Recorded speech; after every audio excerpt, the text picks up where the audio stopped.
depot! Sa Hilaga!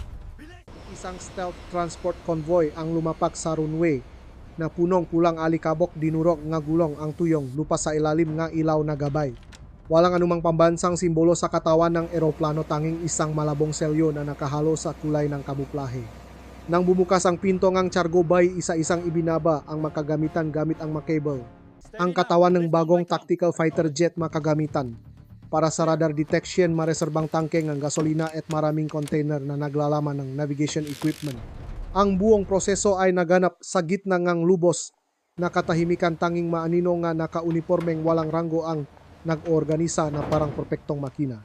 Sa likod ng tarmac, habang binabantayan ng tagapayo na sino ang bawat hakbang, muli nilang sinuri ang navigation system, nag-install ng satellite communication station at nagpadala ng technical na data sa coordination center na nasa ilalim ng lupa. Isang philbase ang itinayo sa gitnang gubat na natatakpan ng metal camouflage net. Mabilis na nakarga ng gasolina ang technical team ng Cambodia, nakabit ng ga-armas at inactivate ang radar system sa loop ng bansa. Sa loop lamang ng ilang oras, ang base na ito ay naging pansamantalang panimulang punto para sa paparating na operasyon. Walang nagsasalita tungkol sa layunin, ngunit naiintindihan ng lahat na ang kanlurang linya ng labanan ang direksyon kung saan magsisimula ang putukan. Sa layong daan-daang kilometro nakadetect ang istasyon ngang radar ng Pilipinas na nasa isang barko sa dagat ng kakaibang signal. Patuloy na kumikislap ang data. Maliit ngunit tuloy-tuloy ang radar trace na nagpapatunay ngang malakihang hindi pangkaraniwang aktibidad. Agad na nagutos ang command center sa Maynila na maging handa sa laban. Pinalawak ang Air Defense Network at ipinadala ang Special Operations Team sa pinakadelikadong lugar ng operasyon. Naintindihan nila na counting oras na lang ang natitira bago makumpleto ng kalaban ang kanilang paghahanda. Sa field base, ang piloto ng Cambodia ay nakatanggap ng utos para sa huling pagsusuri sa ilalim ng gabay ng isang grupo ng inhinyerong sino. Ang navigation system ay nasynchronize sa mga regional satellite para tiyakin ang tumpak na kakayahan sa medium-range attack. Ang mabagong eroplano ay nakahanay sa runway. Ang mga dulo missile ay sumasalamin sa ilaw. Sa labas, nakapila ang mga truck nga solina. Ang bawat hose ay konektado sa katawan ng eroplano. Bawat hakbang ay mabilis na isinagawa, walang sinayang na kahit isang segundo. Sa zona ng Pilipinas sa loop ng Cambodia, gumalaw ang Special Operations Unit sa makapal na gubat. Iniwasan nila ang mga pangunahing kalsada, ginamit ang natural na kalupaan upang mapalapit sa lugar na pinaghihinalaang rutang supply. Ang unmanned aerial vehicle UAV ay nakpatrol sa mababang altitude upang magbigay ng live feed sa commander. Malinaw na lumitaw ang imahe ng bagong infrastruktura ng field base at mga backup na runway. Ang desisyon ay ginawa sa gabing iyon, sirain ang mamaruta ng logistika bago pa makalipat ang mga eroplanong iyon. Samantala sa command center ng Cambodia, bukas pa rin ang linya ng komunikasyon sa mga tagapayo at sino. Hinihintay nila ang perpektong tiempo upang simulan ang unang pag-atake ng pagsubok. Sa screen, ang mapangangso na nga labanan ay nakpakita nga makakapal na pulang tuldok nga posisyon ng artilerya ng Pilipinas. May istasyon ng radar at mga imbakan ng gasolina. Naitakda na ang mga target, naghihintay na lang utos upang sabay-sabay na paganahin ang lahat ng sistema. Ngunit sa sandaling ipinadala ang utos na maghanda, lumitaw ang maraming linya ng interference. Ang backup power system ay pumalya. Sa labas, ang mga ilaw mula sa refueling station ay kumislap ng di normal. Walang sinuman ang nakahanda nang sumabog ang unang bomba sa sulok ng tarmac. Pumaytaas ang apoy, makapal na itim na usok. Sumabog ang tangke ng gasolina, nawasak ang isang bahagi ng runway. 5 eroplano ang malubang nasira, maraming tekniko ang nasugatan o namatay. Unang dumating ang Special Operations Unit ng Pilipinas mula sa kanilang forward base, naglagay ng mabomba sa mas strategic point at tinamaan mismo ang sentro ng refueling. Mabagal na tumugon ang sistema ng depensa ang base, nakpaputok lamang ng ilang malapitang mabala bago umatras ang Special Operations Team pabalik sa gubat. Ang kalangitan sa kanluran ay naging kulay abo. Sa loop ngang natitirang base, nakmamadaling pinataying technical team ang apoy. Ang mahindi na sugatang piloto ay umakyat pabalik sa cockpit. ilang eroplano pa rin ang magagamit. Muling binuksan ang backup radar system, naging normal muli ang signal mula sa Sina. Ang utos na lumipat ay inihayak sa gitna ngang maguho sa paligid. Umandar ang mga makina, umusok mula sa mga tambutso. Ang mga buo pang eroplano ay mabilis na gumulong sa sirang runway at lumipat patungo sa kalangitan. Sa kanilang likuran, ang base ay patuloy na nasusunog. Sa coordination screen, malinaw na nakita ng commander ang pinsala. Halos kalahating squadron ay wala na sa laban, nawasak ang imbakan ng gasolina, mahigit 20 tekniko ang nawawala. Ngunit sapat pa ang natitira upang maglunsad ngang pag-atake. Tinamaan ng Special Operations Unit ng Pilipinas ang target, ngunit hindi ganap na napigilan ang kalaban. Parehong panig ay naktamo ng pagkatalo at ang labanan ay nagsisimula pa lamang. Ang Special Operations Unit ng Pilipinas ay kumilos ng tahimik. Umiwalay ang mga combat team, gumapang sa mamasang gubat sa Lupkang, teritoryo ng Cambodia, dala ang mga bomba, signal jamming equipment at position identification gear. Ang tanging layunin sirain ang rutang supply na kakagaling lang Sina para sa Cambodian Air Force bago pa makalipat ang mga eroplano.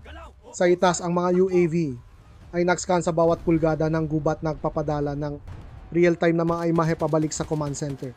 Malinaw na lumitaw sa screen ang field base kung saan mahigit 10 eroplano ang nakahanay, kumikislap ang mailaw sa paliparan habang abala ang mga tekniko sa pag-refuel. Nagsimula ang pag-atake nang lumapit ang unang grupo sa refueling station.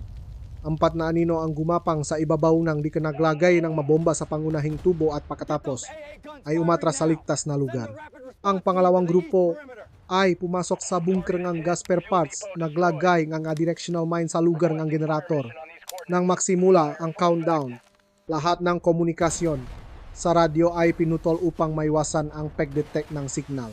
Sa base militar ngang Cambodia, naniniwala pa rin sila na kontrolado ang lahat.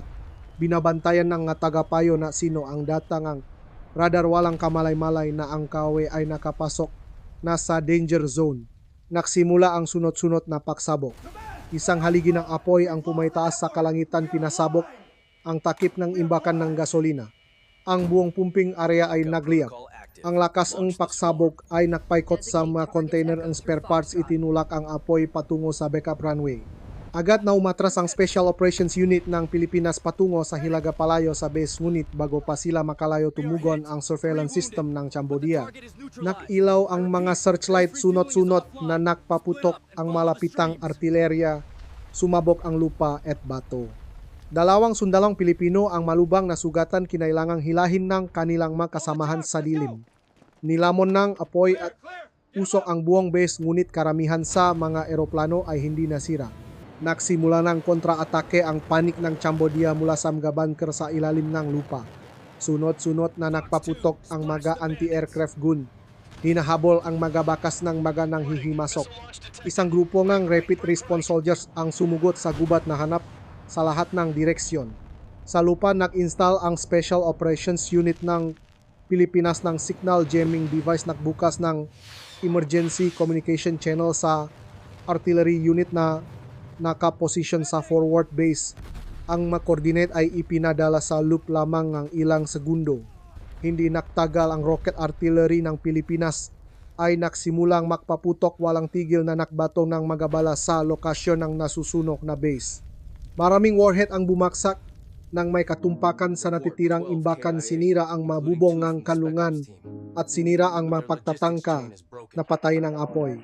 Ang pangalawang bugso ng pag-atake ay tumama sa istasyon ng radar, sinira ang pangunahing antena na nagresulta sa pagkawala-kawala ng buong network ng komunikasyon ng Cambodia. Sa gitnang kalituhan, nakatanggap ngang utos ang nga tagapayo na sino na kontrolin ang maliliit na attack UFE bilang ganti. Ang madrona iyon ay lumipat nang mababa, umikot sa ibabaw ng mga puno. Sa gubat, nagpaputok ng maliliit na artillery shells patungo sa direksyon ng unit. Isang team na Pilipino ang tinamaan ng shrapnel na nagresulta sa 3 sugatan, ngunit napanatili pa rin nila ang position transmitter. Sa comment channel may isang agarang ulat, ang pangunahing target ay nawasak na hindi na makakapag-refuel ang base. Agad na sinimulan ng panik Pilipino ang plano ng pag-atras na hiwalay sa mga grupo at sumunod sa mga sapa upang maiwasan ang pagtugis. Sa likuran ang apoy ay patuloy na nagliliyap, nagpapaliwanag sa buong kalangitan, sumasalamin sa makapal na usok na parang isang pader. Samantala ang hukbong himpapawid ng Pilipinas na nakaistasyon sa Clark ay nakatanggap ng utos na maghanda. Kinumpirma ng radar na 3 eroplano na langang Cambodia ang kayang mag-operate. Ang fighter jet ay lumipat upang harangin sa kanluran. Habang paalis pa lang ang maeroplanong kalaban mula sa sirang runway, pinakawalan na ang air-to-air missile. Isang tumama sa target, nagliyap ang katawan ng eroplano at bumagsak sa gubat. Ang natitirang dalawa ay desperadong lumipat sa maulap, nagpaputok ng air-to-ground missiles bilang ganti. Isang bumaksak sa isang forward supply depot ng Pilipinas na nakdulot ng apoy. 3 sundalo ang namatay sa laban. Ang Special Operations Unit ng Pilipinas nakakalabas lang sa gubat ay nakita ang lugar na niyanik ng 2 magkasunod na pagsabog. Ito ang presyo na kailangang bayaran para sa tagumpay na kakakuha pa lang. Naitala ang mga pakalugi sa makabilang panig. Nawalan ang base eng Cambodia ngang halos kalahati eng mga eroplano, nawasa ang imbakan eng gasolina, maraming tekniko ang nasugatan o namatay. Nawalan ang panig Pilipino ngang 12 sundalo kasama na ang 2 veteranong Special Operations members. Ngunit malinaw ang resulta, ang logistic chain at kakayahan ng Cambodia na mag-operate ay naputol. Kinailangang pansamantalang suspindihin ng SINA ang command channel, nawalan ng kontak sa loop ng ilang oras. Isang agarang utos ang ipinadala mula sa Phnom Penh, panatilihin ang posisyon, maghanda para sa isang buong linya na kontra-atake. Sa buong ruta ng pag-atras, ang Special Operations Team ng Pilipinas ay walang oras magpahinga. Sa kanilang likuran ang apoy ay patuloy na nagliliyab. Sa unahan ang tunog nga jet engine ay maririnig mula sa malayo, isang senyales na ang digmaan ay nagsisimula pa lamang. Sa kalangitan sa kanluran ng Phnom Penh, patuloy na umaangat ang itim na usok mula sa base na kamakailan lang inatake. Ang 3 natitirang eroplano ng Cambodia ay huling nakaalis patungo sa direksyon ng linya ng labanan ng Pilipinas, karga ang mga air-to-ground missiles at guided bombs na suportado ng SINA. Habang ang Maxinong technical advisor ay nagbukas eng coordination channel, nag-synchronize eng satellite data para suportahan ang ruta eng paglipad. Sa lupa, ang mobile radar convoy ng Cambodia ay inactivate, handang mag-track at megabay sa kontra-atake. Hindi nakbigay ng oras ang panig Pilipino sa kalaban na makabawi. Ang fighter squadron mula sa Clark Air Base ay umalis tumago sa makapal na ulap, naklok ng radar sa mga bagong lumitaw na target. Ang 2 panig ay pumasok sa isang bihirang labanan sa himpapawid kung saan ang kalangitan ay naging isang network ng nagkikita ang missile at electronic signals. 2 pares ngang air-to-air missiles ang pinakawalan mula sa launcher, sumugot patungo sa mainit na hangin sa likod ng kalaban. Isang eroplano ng Cambodia ang tinamaan, sumabog at ang mga piraso ay bumaksak sa gubat. Ang natitirang 2 ay mabilis na tumugon, nakpakawala ng heat decoys, pinutol ang radar lock at lumiko pabalik sa kanluran. Agad na nawalan ng isang eroplano ang command center ng Cambodia sa Phnom Penh, ay humiling sa SINA na i-activate agad ang suportang UAV. 12 ng maliliit na reconnaissance at attack UAV ang ipinadala mula sa ilalim ng lupa na base sa Kampong Speu, lumipat patungo sa lugar ng operasyon, lumikha ng isang electronic protective shield para sa natitirang mga eroplano. Kinontrol nga sinong tagapayo mula sa malayo, inayos ang jamming frequency na naging sanhi ng pakalito nga radar ng Pilipinas sa maikling sandali. Nawala sa mga pilotong Pilipino ang target sa screen, sapat na oras para sa kalaban na magpakawala ng 2 air-to-ground missiles ng sunod-sunod patungo sa linya ng artilerya ng Pilipinas. Isang imbakan ng suplayang tinamaan, malakas na nasunog, 10 sundalong Pilipino ang namatay, maraming sasakyan ang nawasak. Gumanti ang Pilipinas ng isang pinaksamang atake. Ang M109 self-propelled artillery stations ay nagsimulang magpaputok ng tuloy-tuloy nakbato ngang mabala sa lugar ng Omet, kung saan nakita ng reconnaissance units ang maraming truck ng gasolina ng Cambodia na gumagalaw. Bawat malaking bala ay sunod-sunod na sumabog, sinira ang convoy hanggang sa madurog at hinarangan ang pangalawang ruta. Sumagot ang puwersa ng Cambodia. Ang long-range rocket artillery ay gumanti ang napaksabog ay umalingaw-ngaw sa isang bakanteng lugar malapit sa forward base ng Pilipinas. Isang unit ng militar ng Pilipinas ang matinding napinsala kinailangang umatras ng mas malalim sa pangalawang linya ng depensa. Parehong panig ay pumasok sa isang opisyal na panahon ng pagkalugi kung saan bawat balang bumabagsak ay ipinagpapalit sa dugo at gasolina. Sa gitna ngang makapal na usok nagsimulang makialam ng mas malinaw ang Estados Unidos. Mula sa command center sa isang base sa Pilipinas ibinahagi ngang US Military Advisor and Optical Reconnaissance Network nagbabahagi ng real-time na mga larawan mula sa satellite. Ang mga Amerikanong eksperto ay hindi direktang nakutos ngunit nakbigay ng tumpa na impormasyon hanggang sa antas ng coordinate sa panig Pilipino. Bawat signal ng koordinasyon ng SINA ay minarkahan na naging sanhi upang ang bawat UAV na lumitaw ay pinabagsak ng air defense system ng Pilipinas sa loob lamang ng ilang minuto. Sa loob ng kalahating oras ang kalangitan ay nahati sa dalawa, kalahati para sa mga missile, kalahati para sa usok mula sa mga wreckage. Gayunpaman mayroon pa ring isang alas ang Cambodia. Mula sa isang base malapit sa Batambang, isang mobile launcher ang nagpakawalang ang 2 cruise missiles na direktang nakatutok sa pangunahing supply center sa Palawan. Isa ang naharang, ang isa ay nakalusot, sumabok malapit sa reserbang imbakan ng bala. Isang liwanag ang kumislap nagtula ng haligi ng usok na may taas na daan-daang metro, nagdulot ng malaking pinsala sa logistic route mula sa Pilipinas. Agad na inutusan ang Rapid Response Fleet ng Pilipinas na lumipat mula sa Clark upang habulin ang pinakmulan ng pag-atake at sinimulan ng Amerikanong eksperto na gamitin ang electronic pressure system. Pinutol ang lahat ng signal mula sa mga satellite na kumokontrol sa mga UAV ng SINA. Nang bumaksak ang dilim sa lugar ng labanan, ang kalangitan ay patuloy na nagliliwanag sa apoy. Isang huling UAV ang sumugot patungo sa posisyon ng artilerya ng Pilipinas. Sumabog sa mababang altitude na ikinamatay ng 4 na sundalo. Parehong panik ay pagod na ngunit walang gustong tumigil. Sa base command sa Phnom Penh, nakutos ang sinong tagapayo na ilipat ang lahat ng control data sa ibang lihim na channel. Sa Maynila, ang mga opisyal nga Pilipinas at mga Amerikanong eksperto ay nagkaroon ng emergency meeting. Nagpasya silang maglunsad ng isang buong scale na kontra-atake.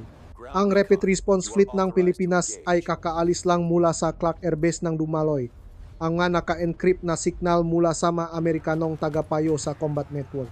Ang satellite data ay nakscan sa buong zona ng labanan mula Batambang hanggang sa baybayin tinukoy ang bawat firing point at bawat command vehicle ng Cambodia. Malinaw na kumikislap ang mapulang tulok sa screen at agad na inutusan ang ground reconnaissance units na kumilos. Hindi na ito depensa.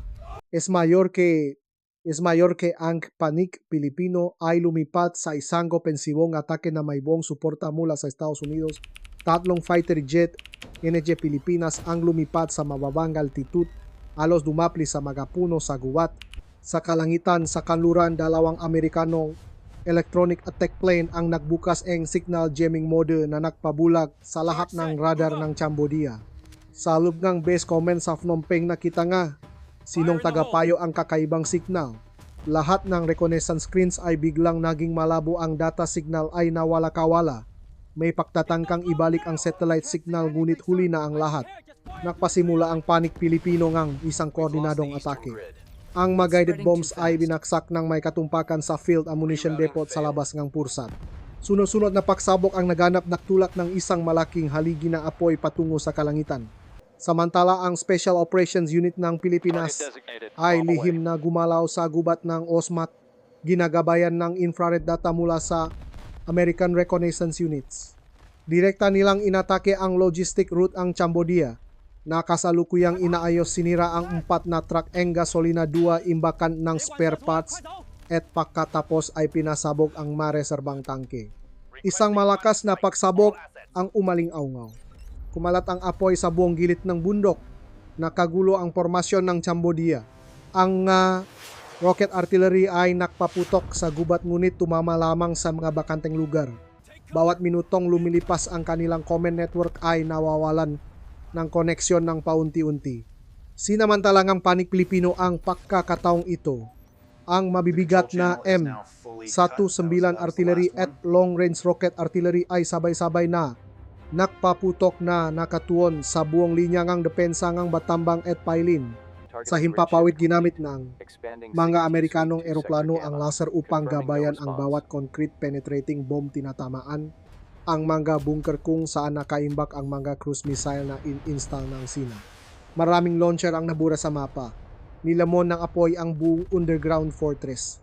Ang masinong tagapayo sa lugar ay nag-utos lamang ng pak-atras iniwan ang dose-dose ng tonelada ng mabibigat na control equipment na hindi pa naililipat. Ngunit hindi lang tumanggap ngang atake ang Cambodia.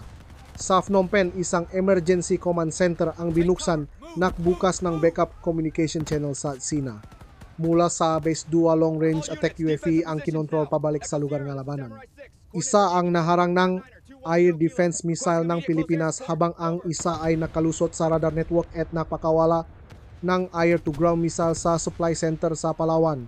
Ang pagsabog ay sumira sa maraming trek ng transportasyon, 10 sundalong Pilipino ang namatay. Iyon ang huling ganti bago tuluyang puputulin ng US ang UAV control channel. Patuloy na tumitindi ang tensyon. Sa himpapawid, ang mga fighter jet ng Pilipinas ay nakatanggap ng mid-air refueling upang mapanatili ang tuloy-tuloy na presyon.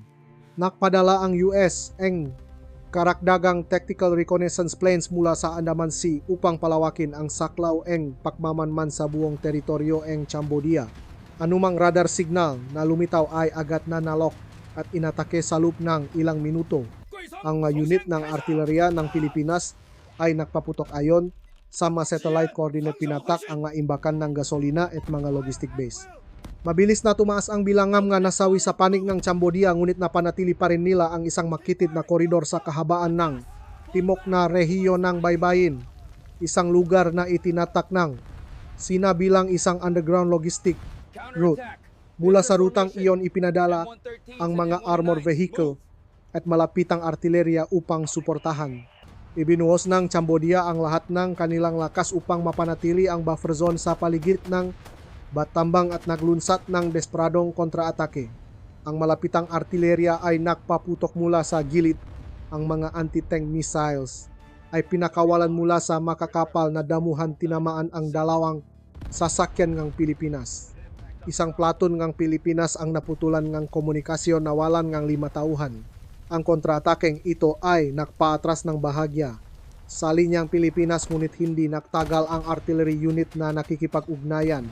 Sa Air Force ay gumanting ang sunod-sunod na putok, pinilit ang kalaban na umatras ng mas malalim sa gubat.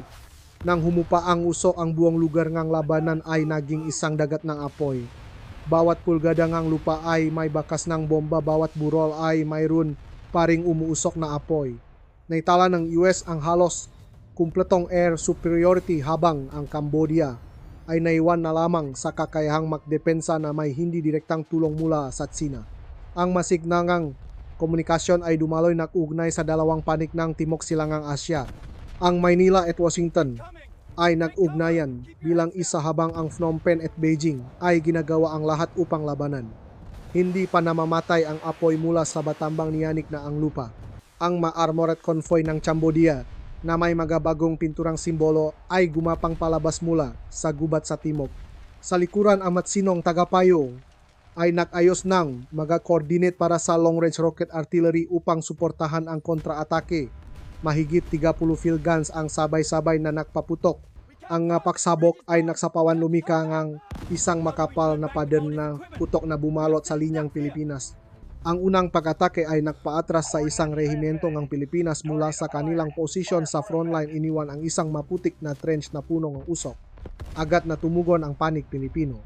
Ang mga M113 armored vehicle at M109 self-propelled artillery ay gumalaw pang bumuo ng isang pincer formation. Sa likuran ang mga low-altitude attack plane ay umugong sa kalangitan, nakbagsak ng mga guided bomb ayon sa satellite coordinates na ibinigay ng US. Bawat pag-atake ay nakbukas ng daan para sa infantry na sumulong. Sa himpapawid ang mga US UAV ay patuloy na nakskan sa lugar, nakpapadala ng data ng posisyon ng kalaban ng real-time sa Pilipinas. Bawat convoy ng Cambodia na lumitaw ay agad na sasalubungin ng maputok na artillerya mula sa mga posisyon ng Pilipinas. Ang usok at alikabok ay bumalot sa buong bukirin. Ang marekets ng sasakyan ay nakakalat na parang mapilipit na pirasong bakal. Sa kabilangam gapakalugi hindi umatras ang Cambodia. Ang natitirang armored units ay nag-set up ng malapitang artillerya gumamit ng fragmentation cells na direktang pinaputok sa formasyon ng Pilipinas na sumusugot. Dalawang M113 ang sumabog, kumalat ang shrapnel sa buong linya. Ang mga sundalong Pilipino ay gumapang pasulong, naghagis ng mga smoke grenade upang takpan ang paningin at pagkatapos ay nagpaputok gamit ang mga soldier-fired anti-tank weapons. Isang armored vehicle ng Cambodia ang tinamaan, tumagilid at nahulog sa isang kanal. Parehong panik ay nakagawan sa bawat metro ng lupa, walang gustong umatras. Ang tunong rocket artillery mula sa makabilang direksyon ay nagsama na isang ulan ng apoy na bumalot sa buong linyang labanan. Sa gitna ngang kalituhan nagpadala ang China ngang bagong batch ng reconnaissance UAVs mula sa base sa Sihanoukville. Lumipat sila sa mataas na altitude, nagpapadala ng direktang data sa command ng Cambodia na nagpapahintulot sa mas tumpak na peg-adjust ng artillery fire. Dahil dito isang imbakan ng supply ng Pilipinas sa isang forward base ang tinamaan, sunod-sunod na sumabog sa loop ng maraming oras. Ang ganting putok ng artillerya ng Cambodia ay nagresulta sa pansamantalang paglipat ng militar ng Pilipinas sa depensa.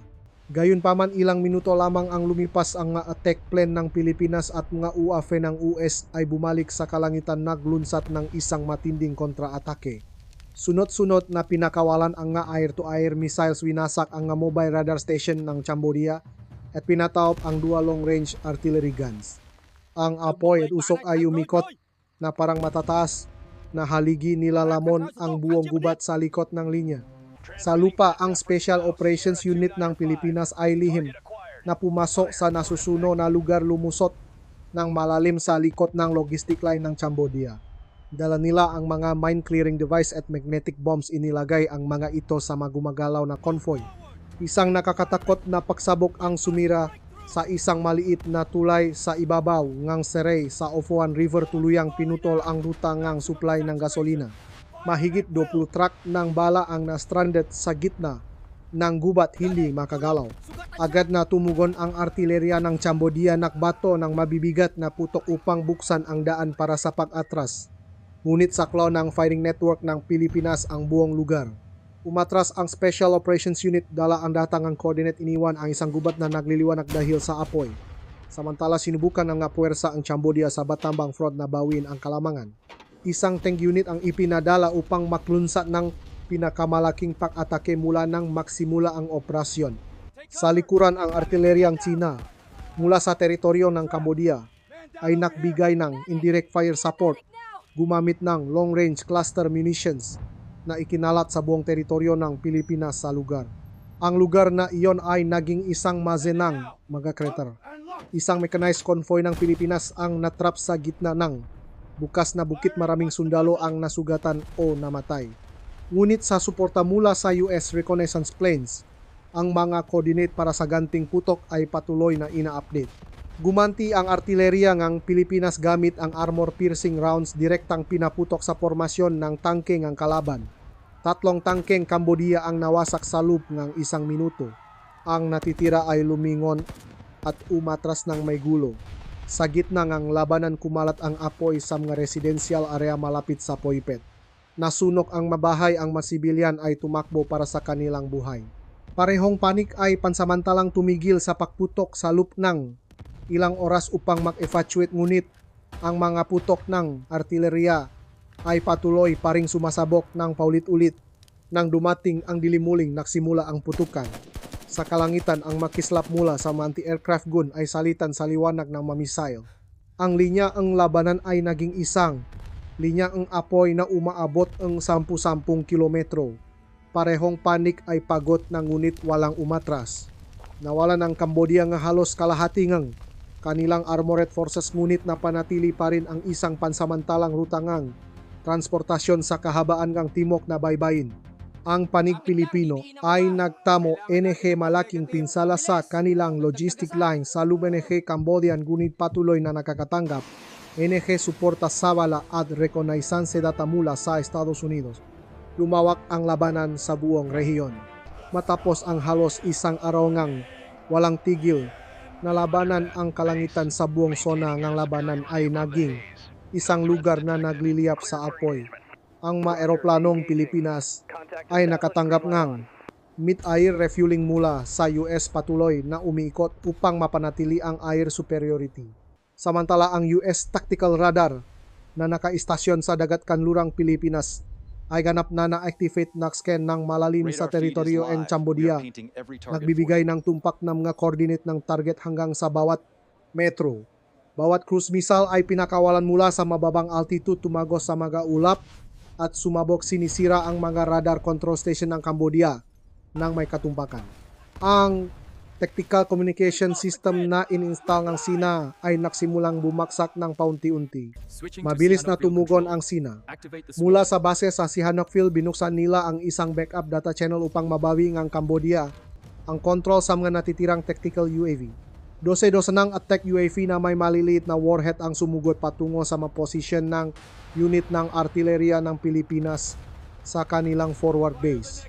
Ilan ang naharang ng nga anti-aircraft missiles, ngunit ilan pa rin ang nakalusot at sumabog sa gitna ng linya ng M119 self-propelled artillery. 2 baril ang nawasak na sundalo ang nasugatan at namatay. Nagliyap ang apoy sa buong lugar, ngunit ang unit ng artilleria ng Pilipinas ay hindi tumigil sa pagpapaputok. Bawat ganting putok ay may kasamang satellite guidance mula sa US. Ang nga bala ay sumabok ng may nakakatakot na katumpakan. Sa lupa ang labanan ay lumipat sa high-speed armor tactics. Ang armored convoy ng Pilipinas ay sumulong sa kahabaan ng papatagan ng Poipet Batambang, patuloy na nakpapaputok gamit ang 105mm cannons. Ang kalaban, ang rocket artillery ng Cambodia, ay patuloy pa ring gumaganti. Bawat bala ay sumabok ng may daan-daang metrong pagitan, gumagawa ng malalaking itim na butas sa mabukirin. Parehong panik ay naktamo ng malaking pinsala, ngunit walang gustong umatras. Ang Special Operations Unit ng Pilipinas ay muling ipinadala lumusot sa likod ng linya ng depensa ng kalaban ng tahimik. Naglagay sila ng mga magnetic mine sa kahabaan ng logistic route at pinasabok ang 3 malilit na kahoy na tulay sa ibabaw na ma-irrigation canal. Pinutol ang ruta ng supply ng gasolina ng Cambodia. Sa paning ng dagat nagsimulang maging komplikado ang sitwasyon. Ang mga patrol boat ng Pilipinas ay umalis mula sa daungan ng Subic, lumapit sa katubigan malapit sa Sihanouk Field. Bawat bangka ay may dalang short-range anti-ship missiles handang harangin ang anumang ruta ng supply mula sa daungan ng Cambodia. Hindi maring manahimik ang Sina. 2 electronic surveillance ships na may watawat ng Sina ang gumalaw patungo sa international waters upang magpadala ng intelligence sa Phnom Penh. Agad na nagpadala ang US ng isang strategic reconnaissance plane mula sa Andaman Sea. Nakscan ng mga radar waves sa kahabaan ng baybayin ng Cambodia. Ang electronic confrontation ay lumawak. Walang opisyal na nakdeklara ng digmaan, ngunit bawat aksyon ay isang lihim na pag-atake. Sa cyber warfare, sinimulan ng US military engineers na atakihin ang command system ng Sina. Ang signal ng control ng UAV ay patuloy na pinuputol. Ang mautos na magpaputok ay hindi may padala. Ang malicious code ay direktang itinanim sa tactical data network na nakdulot ng kalituhan sa buong battle map. Sa display screen ng command ng Cambodia, ang mapa ng target ay nakpakita ng maling impormasyon. Ang masimbolo ng kaaliado at kawe ay nakahalo-halo. Ilang artillery units ang nakamali ang coordinate nakpaputok sa maposisyon ang sariling panig. Sa loop ng 1 oras ang kakayahan ng Cambodia na mag-coordinate ay bumaba ng malaki. Sa himpapawid, ang mga fighter jet ng Pilipinas ay nakatanggap ng suporta mula sa mga US reconnaissance UAV. Isang serye nga air-to-ground missiles ang pinakawalan, direktang tinatamaan ang natitirang logistic routes malapit sa probinsya ng Pursat. 3 imbakan ng balang sumabok, ang apoy ay kumalat ng ilang kilometro. Sa lupa, ang infantry ng Pilipinas ay sumulong sa nasusunok na lugar, nililinis ang nakakalat na defensive positions. Gayunpaman, hindi pa rin sumuko ang Cambodia. Ang mamalapitang artilleria na nakatago ng malalim sa mga hukay ay biglang nagpaputok. Ang cluster munitions ay lumipat pabalik sa linya ng Pilipinas. Tinamaan ang isang mobile radar station ng Pilipinas, sinira ang guidance equipment. May 8 pang sundalong Pilipino ang namatay. Nagpasya ang US na tapusin ang labanan sa pagkakataong ito sa pamamagitan ng pag-atake sa infrastruktura. Mula sa isang base sa Pilipinas, nagpadala sila ng mga UAV na may high-intensity jamming equipment. Sa loop lamang ng 10 minuto, ang buong radio frequency spectrum ay naputol. Hindi magamit ang radar na walan ng guidance signal, ang mga air defense missile system. Sinamantala ng mga eroplano ng Pilipinas ang pagkakataong ito nagbagsak ng mga serye ng concrete penetrating bomb sa mga huling strategic points na may paglaban pa. Ang mga command station ay nawasak, ang mga backup runway ay nadurog. Ang mga natitirang eroplano ay hindi makalipad. Sa lupa naiwan ang Cambodia na may ilang nakakalat na unit na lamang na nagtatanggol sa paligid ng Battambang. Gumanti sila ng malapitang artilerya kahit alam nilang wala itong epekto. Bawat paksabo ay isang senyales ng pagtatapos ng kanilang kakayahan sa pakikipaglaban. Nang dumating ang gabi, ang kalangitan ay patuloy na nagliliwanag mula sa apoy ng daandang nasusunog na target. Ang Special Operations Unit ng Pilipinas ay sumulong sinakop ang malugar sa kahabaan ng kanlurang sona ng labanan. Sa Phnom Penh, ang komunikasyon sa Sihanoukville ay tuluyang naputol. Patuloy na sinusubukan ng Tsina na ibalik ang data channel sa pamamagitan ng satellite, ngunit huli na ang lahat. Nagsimulang tumahimik ang labanan, na iwan lamang ang mga pulang baga mula sa mga wreckage ng artilerya na patuloy na umuusok. Sa pamamagitan ng radio ipinadala ang huling ulat, ang target ay na-neutralize na, ang logistic route ng kalaban ay ganap na bumaksak. Habang sa kabilang panig ang Cambodia ay durok. Ang manatitirang puwersa ay umatras ng malalim sa gubat. Itim na usok pa rin ang bumabalot sa Phnom Penh. Ang maistasyon ng radar ay nasunog. Ang mga runway ay basag. Daan-daang wreckage ng eroplano at sasakyan ang iniwan na parang kinakalawang na bakal. Sa patrol map kang Pilipinas, ang buong logistic network kang Cambodia ay nabura. Ngunit ang ulat ng tagumpay ay may kasamang mahabang listahan ng mga patay at sugatan. Mahigit 200 sundalong Pilipino ang namatay sa tungkulin 7 eroplano ang pinabagsak, maraming frontline positions ang nasunod dahil sa ganting tutok ng artilerya. Halos paralisado na ang Cambodia. Ang mga natirang puwersa ay umatras ng malalim sa Battambang. Ang mga natitirang artilerya ay paminsan-minsan pa ring nagpapaputok. Habang ang mga sinong tagapayo ay inifatue ng helicopter mula sa gubat sa Kampong Speu, iniwan ang mga surfer ng radar data at toneladang mabibigat na kagamitan na hindi pa naalis. Ang bagong South China Sea Corridor, isang plano na matagal ng pinangarap ng Beijing, ngayon ay isa na lamang linya ng abo sa mapa. Ang cargo convoy na may watawat ng Sina ay tahimik na umalis. Sa daungan ng Sihanoukville iniwan ang isang strategic vacuum na mahirapunan. Sa linya ang labanan, nilinis ang mechanized vehicle ng Pilipinas ang natitirang defensive positions. Ang US UAV ay patuloy pa ring nakscan ng data, minamarkahan ang bawat signal ng kalaban. Lahat ng base ng Cambodia na malapit sa lugar ng operasyon ay ginawang inutil. Sa loob ng ilang oras, wala ng anumang signal ng militar na ipinadala mula sa panig ng Phnom Penh. Kinumpirma ngang Pentagon ng control network ng Sina ay ganap na na-neutralize na, nagresulta sa pagkawalangang kakayahan ng artillery unit ng Cambodia na mag-operate. Ang electronic attack na ito ay nagpatahimik sa larangan ng digmaan, ngunit parehong panik ay pagod na. Sa lupa, ang sibilyan ay tumakbo para sa kanilang buhay palayo sa lugar ng labanan. Maraming nayon ang nasunog, maraming tao ang naipit sa gitna ng labanan. Nagbukas ang military medical unit ng Pilipinas ng isang humanitarian route. Inilipat ang sugatan kapwa sundalo at sibilyang Cambodian. Sa likod, ang mga ambulansya ay nakapila hanggang sa abot ng tanaw. Sa loob ng lungsod, tumigil sa pagana ang mga plantang ang kuryente na kulang ang malinis na tubig. Naktipon ang matao sa harap nga gusaling ang gobyerno upang manawagan na itigil ang digmaan. Bawat pagsabok na patuloy na maririnig ay nagdulot sa kanilang ang takot na parabang nabubuhay sila sa gitna ng katapusan ng mundo. Sa panig ngang Pilipinas, tiningnan ng commander sa Maynila ang mapangang sona ngang labanan na puno nga bakas ngang sunok, walang sinumang nagsasalita. Naintindihan nila na ang tagumpay na ito ay pansamantala lamang. Nagpadala ang Washington ng utos na huwag palawakin ang saklaw, panatilihin muna ang katatagan bago umatake muli. Samantala lumapak ang mga US transport plane sa Palawan nagdala ng mga bala kagamitang medikal at mga bahaging radar. Ang buong puwersang ekspedisyonaryo ay pinalakas sa lubngang isang gabi bumuo ngang isang defensive barrier na mas matibay kaysa dati. Sa Beijing, ang strategy room ay nasa kaguluhan.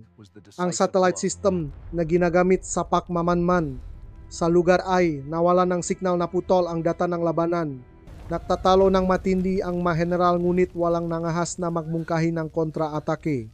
Ang isang maling hakbang ay maaring gawing isang global confrontation, ang isang regional na konflikto. Ang state media ay nanatiling tahimik na ulat lamang ng malabong balita tungkol sa isang technical failure sa Timog Silangang Asya. Ang katahimikan na iyon ay mas mabigat kaysa sa anumang banta. Nang tumahimik ang putukan, ang mga natitirang sundalong Pilipino ay bumalik sa linya ng labanan. Nakatayo sila sa gitna ng isang larangan ng digmaan na puno nga suno na wreckage ng sasakyan. Abong usok ang bumalot sa buong gubat. Marami ang tumingin sa kabilang panig ng may katahimikan kung saan ang Cambodia ngayon ay isa na lamang maliit na liwanag na malapit ng mamatay. Walang awit ng tagumpay, tanging pagod at mga matang walang laman.